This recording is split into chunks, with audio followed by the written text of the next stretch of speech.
Let's get ready to story!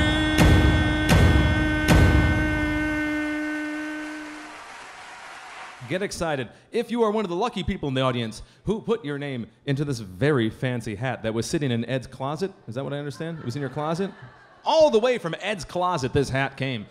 And your name is in it now, and I am fondling so many people's names in this room right now that it's very exciting. Here we go. I got one, Tina. You excited? Look at that face. She's excited. Here we go.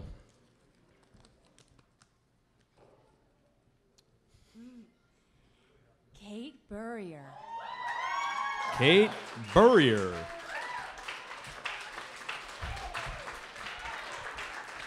With their email address as well. Kait, you don't have a bio because you're random.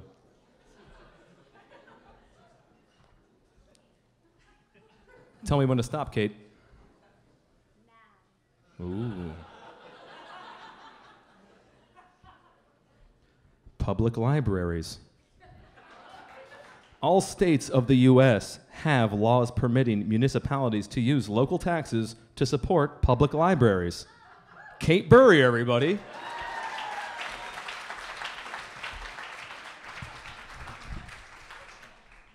Hello.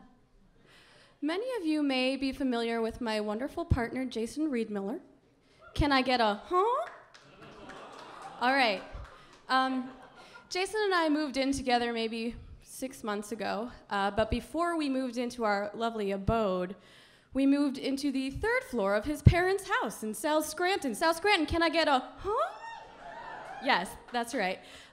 The very hot, very cramped, very uncomfortable, many people in one house in South Scranton that I was never used to growing up in an empty colonial in Clark Summit. So we had a lot of differences in our upbringing. His parents are fantastic, by the way. Fucking love the Reedmillers. So I lived in a quiet home where I would sit and read books and watch the sunset. He lived in a yelling up the stairs because dinner's ready kind of home. So needless to say, it was some culture shock. But anyway, the Reedmillers were fantastic. His parents would cook and clean they did our laundry. That was a big plus. So then one thing that we didn't have in common was anything at all to talk about at all whatsoever. So we'd sit down at the dinner table, which is something I never did. We were very, okay, the ramen's in the cupboard, make your own dinner kind of family. So we'd sit down at these family dinners, and I would make sure to avert my eyes from the Fox News and not say anything political whatsoever in my little NPR mouth. So we came up with different things to talk about, and we had some good dinner chats where I did a lot of, Oh, it's delicious, thank you. Okay. And then Jason and I moved into our lovely apartment, like I said, our lovely apartment with a very scary basement coin-operated washing machine and dryer combo that we really like to avoid at all costs. So the lovely Mr. and Mrs. Reedmillers still do our laundry. I know, whatever they do. So we bring our dirty clothes over, and Papa Reedmiller comes upstairs, basket in hand, hands it over. So we were coming over to collect our laundry, and Jason's car was in the place where cars go, the garage. And we had to pile into Papa Reedmiller's little truck, his little pickup truck. Well, you know how the seats that have that little, tiny little armrest thing that sometimes they tell the small person to sit on? Guess who was the small person? So we load the stuff up in the back, and I get in between the 2 burly Reedmiller men, and I'm just kind of sitting like this.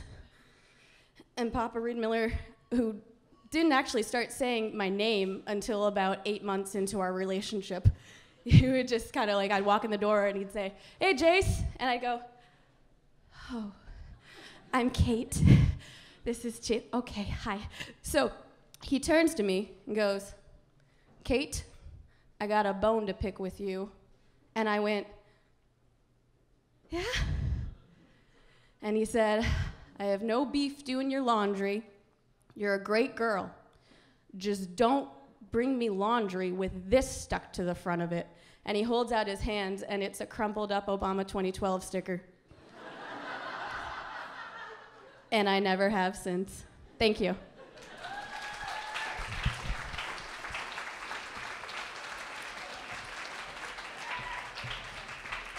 And that's how you random.